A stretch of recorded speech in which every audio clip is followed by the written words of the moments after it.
Caliban and the Witch, Chapter 2, Introduction. The development of capitalism was not the only possible response to the crisis of feudal power. Throughout Europe, vast communalistic social movements and rebellions against feudalism had offered the promise of a new egalitarian society built on social equality and cooperation. However, by 1525, their most powerful expression, the, quote, peasant war in Germany, or as Peter Blickel called it, the, quote, revolution of the common man, was rushed. Footnote. Peter Blickel objects to the concept of a peasant war because of the social composition of this revolution, which included many artisans, miners, and intellectuals among its ranks. The peasant war combined ideological sophistication, expressed in the 12, quote, articles which the rebels put forward, and a powerful military organization. The 12 articles included the refusal of bondage, a reduction of the tithes, a repealing of the poaching laws, an affirmation of the rights to gather wood, a lessening of labor services, a reduction of rents, an affirmation of the rights to the use of the common, and an abolition of death taxes. The exceptional military prowess demonstrated by the rebels depended in part on the participation of professional soldiers in the revolt, including the Landsknecht, the famous Swiss soldiers, who, at the time, were the elite mercenary troops in Europe. The Landsknecht headed the peasant armies, putting their military expertise at their service, and, in various occasions, refused to move against the rebels. In one case, they motivated their refusal by arguing that they too came from the peasantry, and that they depended on the peasants for their sustenance in times of peace. When it was clear that they could not be trusted, the German princes mobilized the troops of the Swabian League, drawn from more remote regions, to break the peasant resistance. On the history of the Landsknecht and their participation in the peasant war, see Reinhard Baumann, E. Landsknecki. End of footnote. 100,000 rebels were massacred in retaliation. Then, in 1535, quote, New Jerusalem, the attempt made by the Anabaptists in the town of Munster to bring the kingdom of God to earth, also ended in a bloodbath, first undermined presumably by the patriarchal turn taken by its leaders, who, by imposing polygamy, caused the women among their ranks to revolt. Footnote. The Anabaptists politically represented a fusion of, quote, the late medieval social movements and the new anti-clerical movement sparked off by the Reformation. Like the medieval heretics, they condemned economic individualism and greed, and supported a form of Christian communalism. Their takeover of Munster occurred in the wake of the Peasant War, when unrest and urban insurrections spread from Frankfurt to Cologne and other towns of northern Germany. In 1531, the Crafts took control of the city of Munster, renamed it New Jerusalem, and under the influence of immigrant Dutch Anabaptists, installed in it a communal government based upon the sharing of goods. As Pociassia writes, the records of New Jerusalem were destroyed, and its story has been told only by its enemies. Thus, we should not presume that events unfolded as narrated. According to the available records, women had at first enjoyed a high degree of freedom in the town. For instance, quote, they could divorce their unbelieving husbands and enter into new marriages. End quote. Things changed with the decision by the reformed government to introduce polygamy in 1534, which provoked in, quote, active resistance among women, presumably repressed with imprisonment and even executions. Why this decision was taken is not clear, but the episode deserves more investigation, given the divisive role that the Crafts played in the transition with regard to women. We know, in fact, that the Craft campaigned in several countries to exclude women from the waged workplace, and nothing indicates that they opposed the divisive role that the Crafts played in the transition with regard to women. We know, in fact, that the Craft campaigned in several countries to exclude women from the waged workplace, and nothing indicates that they opposed the persecution of the witches. End of footnote.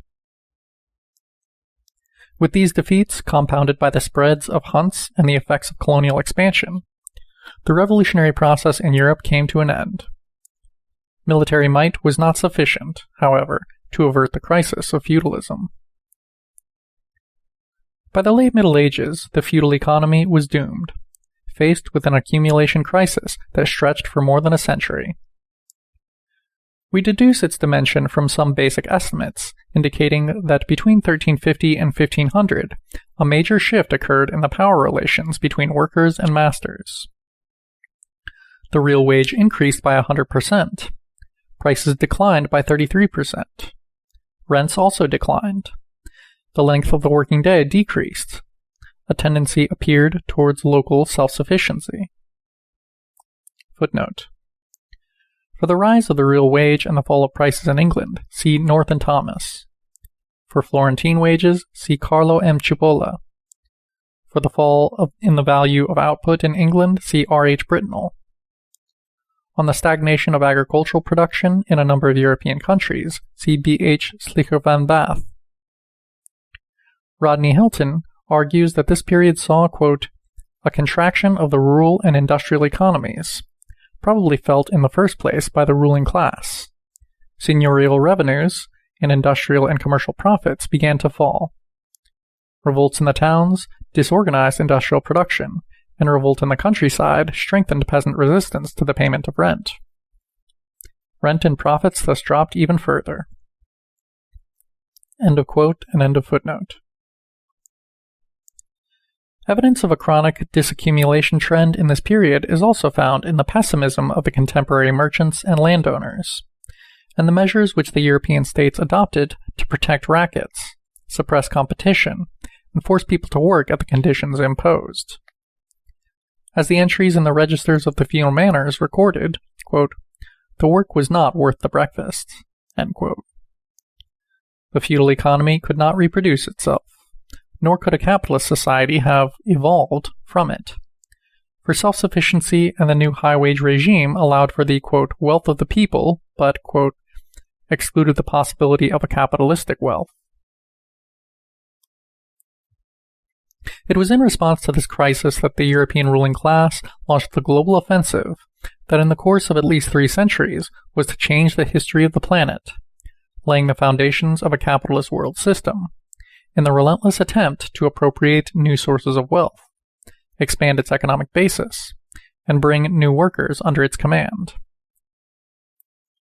As we know, quote, conquest, enslavement, robbery, murder, in brief, force, were the pillars of this process. Thus, the concept of a transition to capitalism is in many ways a fiction.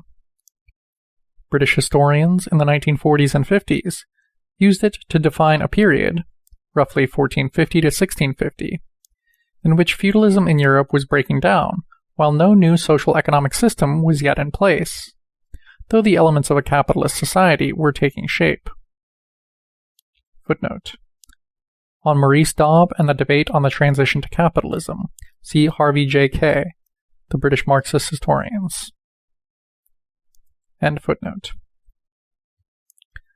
The concept of a transition, then, helps us to think of a prolonged process of change, and of societies in which capitalist accumulation coexisted with political formations not yet predominantly capitalistic. The term, however, suggests a gradual, linear historical development, whereas the period it names was among the bloodiest and most discontinuous in world history, one that saw apocalyptic transformation, in which historians can only describe in the harshest terms: the Iron Age, the Age of Plunder, and the Age of the Whip. Transition, then, cannot evoke the changes that paved the way to the advent of capitalism and the forces that shaped them. In this volume, therefore, I use the term primarily in a temporal sense, while I refer to the social processes that characterize the feudal reaction and the development of capitalist relations within the Marxian concept of primitive accumulation, though I agree with its critics that we must rethink Marx's interpretation of it. Footnote. Critics of Marx's concept of primitive accumulation include Samir Amin and Maria Mies. While Samir Amin focuses on Marx's Eurocentrism, Mies stresses Marx's blindness to the exploitation of women, A different critique is found in Jan Moulier-Bouton, who faults Marx for generating the impression that the objective of the ruling class in Europe was to free itself from an unwanted workforce. Moulier-Bouton underlines that the opposite was the case. Land expropriation aimed to fix workers to their jobs, not to encourage mobility. Capitalism, as Moulier-Bouton stresses, has always been primarily concerned with preventing the flight of labor.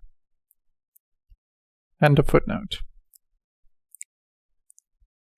Marx introduced the concept of primitive accumulation at the end of Capital Volume 1 to describe the social and economic restructuring that the European ruling class initiated in response to its accumulation crisis, and to establish, in polemics with Adam Smith, that 1.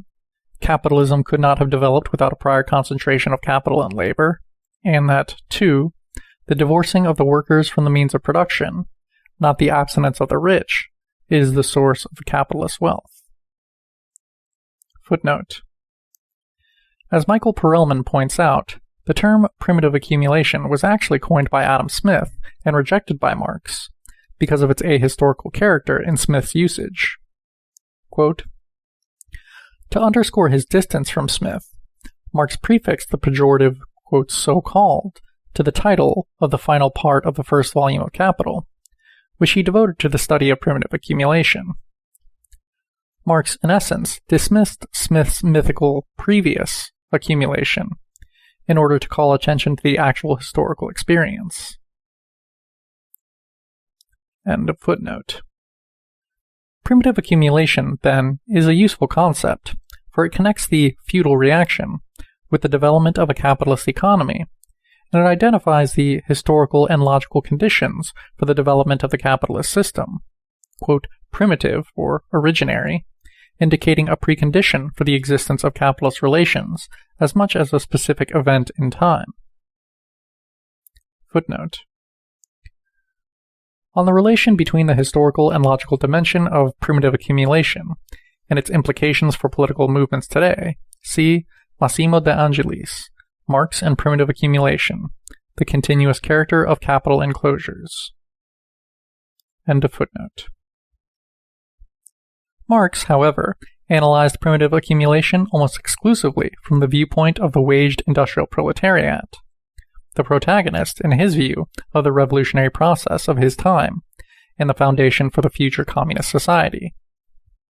Thus, in his account, primitive accumulation consists essentially in the expropriation of the land from the European peasantry, and the formation of the, quote, free, independent worker, although he acknowledged that, beginning of long quote, the discovery of gold and silver in America, the extirpation, enslavement, and entombment in mines of the aboriginal population of America, the beginning of the conquest and looting of the East Indies, the turning of Africa into a preserve for the commercial hunting of black skins, are the chief moments of primitive accumulation. End quote.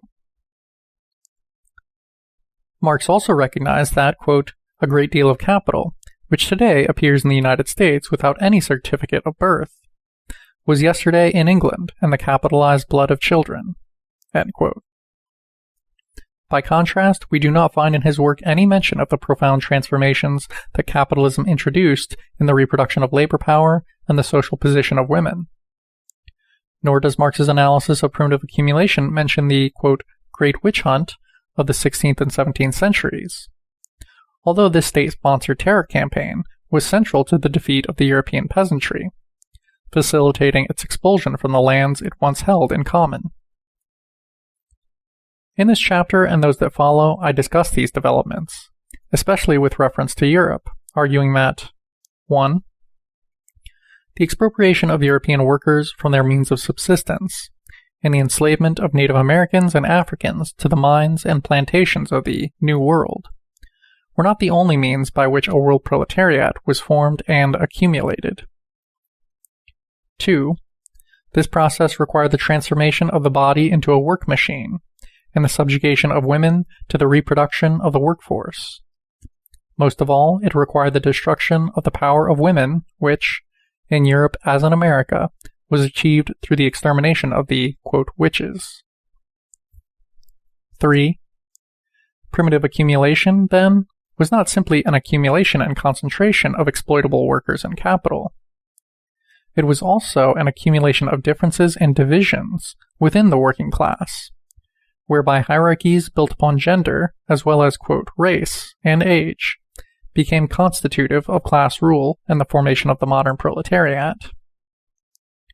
4. We cannot, therefore, identify capitalist accumulation with the liberation of the worker, female or male, as many Marxists, among others, have done, or see the advent of capitalism as a moment of historical progress. On the contrary, capitalism has created more brutal and insidious forms of enslavement, as it has planted into the body of the proletariat deep divisions that have served to intensify and conceal exploitation.